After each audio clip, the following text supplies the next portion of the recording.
Assalamualaikum warahmatullahi wabarakatuh. Bagaimana kabarnya hari ini? Insyaallah sehat ya.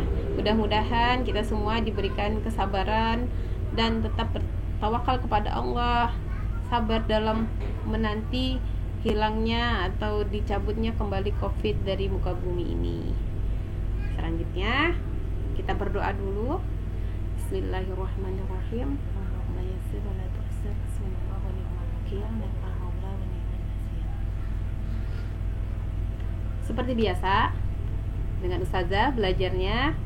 Sebelum kita ke materi, Ustazah ada tes dulu. Silahkan dilihat dengan cepat. Nah, tes ketajaman mata, silahkan temukan huruf H di antara huruf B berikut ini. 5, 4, 3, 2, 1. Cukup. Ustazah hentikan. Ya. Nah, di pertemuan kelima ini kita akan masuk ke tema 2 di pelajaran IPA kelas 6 tentang pertumbuhan dan perkembangan manusia. Jika sebelumnya di pertemuan 1 dan hingga 3 kita sudah berbicara tentang perkembangbiakan tumbuhan dan hewan.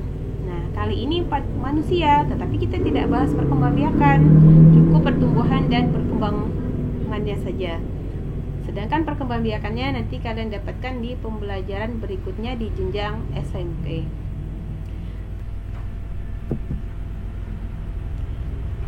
Pertumbuhan dan perkembangan, perbedaannya, untuk pertumbuhan itu bertambahnya ukuran.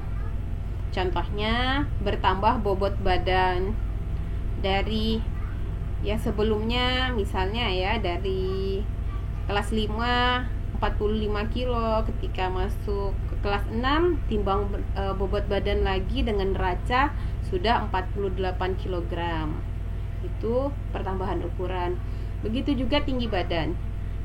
Tinggi badan yang sebelumnya 150 cm, ketika beberapa bulan kemudian diukur lagi tinggi badannya sudah bertambah menjadi beberapa senti, menjadi 155 cm. Itu ya. Jadi saya ulang, pertumbuhan ciri-cirinya adalah bertambahnya ukuran. Sedangkan perkembangan ini perubahan kematangan dari yang sebelumnya tidak bisa dilakukan di waktu berikutnya dengan bertambahnya umur. Misalnya seperti bayi itu ketika masih kecil minta sesuatu, ingin sesuatu, hanya bisa menangis. Tapi ketika umurnya bertambah, sudah 2 tahun misalnya, sudah mulai bisa berbicara. Bahkan semakin bertambahnya umur, semakin banyak kosakata yang dia bisa ucapkan. Kemudian gerakan juga seperti itu. Yang tadinya belum bisa duduk menjadi bisa duduk, merangkak, berdiri, berlari, dan seterusnya. Dan cara berpikirnya juga, kemampuan memecahkan masalah, mengatasi masalah yang tadinya belum bisa menjadi sudah mampu memecahkan masalah. Seperti gambar berikut ya. Ini pertumbuhan, tinggi badan, dan pertambahan bobot badan.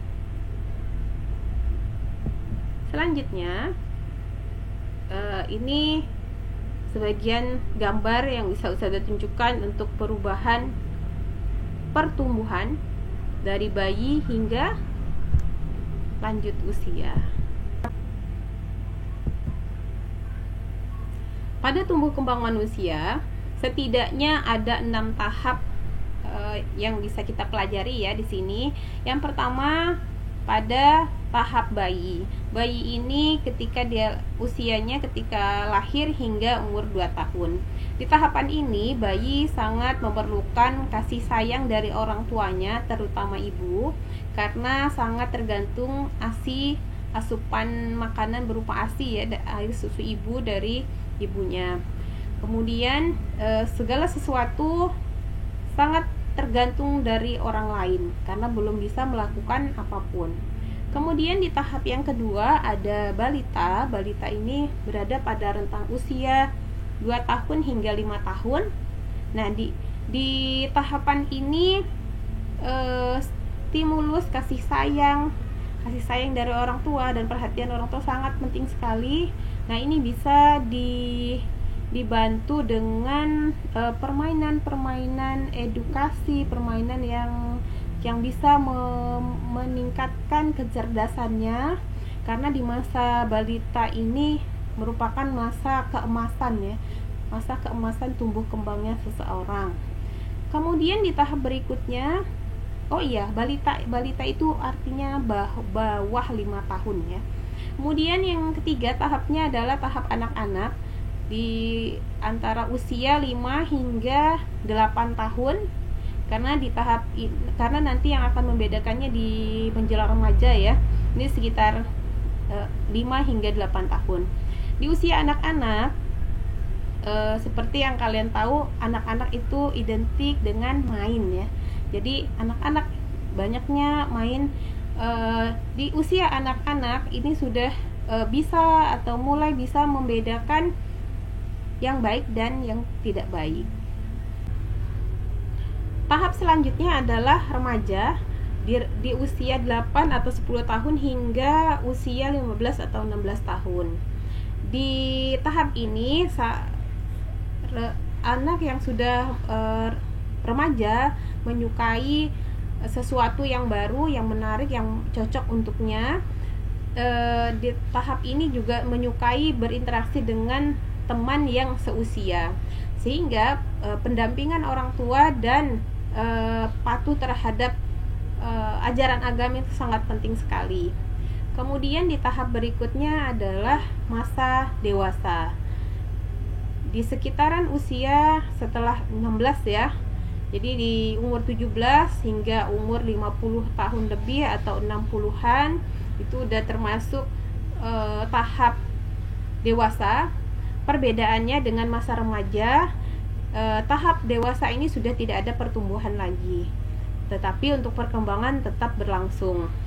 Nah, di tahap dewasa, orang yang dewasa sudah bisa membedakan sesuatu, baik buruknya sesuatu, kemudian bisa mengambil keputusan yang lebih matang, baik atau tidak yang akan dilakukan. Kemudian di tahap terakhir adalah tahap lanjut usia atau lansia.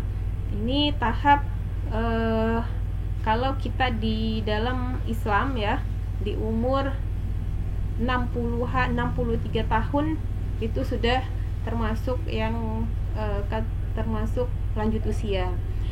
Ciri-ciri orang yang sudah lanjut usia ini sudah mengalami penurunan kemampuan tubuh. Misalnya otot mulai kekuatannya mulai berkurang, kemudian tulang juga, kemudian rambut mulai beruban, kulit keriput, ingatan, penglihatan, pendengaran, semuanya mengalami penurunan. Selanjutnya adalah apa itu pubertas atau akil balik. Nah, pubertas atau akil balik adalah masa peralihan dari anak-anak menuju remaja. Rentang waktunya adalah sekitar umur 8 atau 10 tahun hingga 15 atau 16 tahun. Untuk remaja putri dan remaja putra itu berbeda. Biasanya yang lebih dulu pubertas kecenderungannya adalah perempuan. Kemudian ciri masa pubertas pada laki-laki dan perempuan. Yang pertama pada laki-laki ya, dia akan mengalami mimpi basah. Untuk lebih detailnya apa mimpi basah, mudah-mudahan nanti bisa Ustazah jelaskan di saat offline di awal semester 2 ya, insyaallah ya, mudah-mudahan. Yang kedua, suara menjadi lebih berat, jadi suaranya seperti om-om atau seperti orang dewasa, seperti ayah gitu ya. Kemudian yang ketiga, tumbuh jakun. Nah, jakun atau ada tonjolan di daerah leher ini karena suaranya menjadi lebih berat supaya pita suara tidak rusak. Kemudian yang keempat adalah dada menjadi bidang atau six-pack ya, kayak berotot seperti kotak-kotak katanya. Itu kalau rajin berolahraga. Kalau tidak ya tidak, biasa aja ya.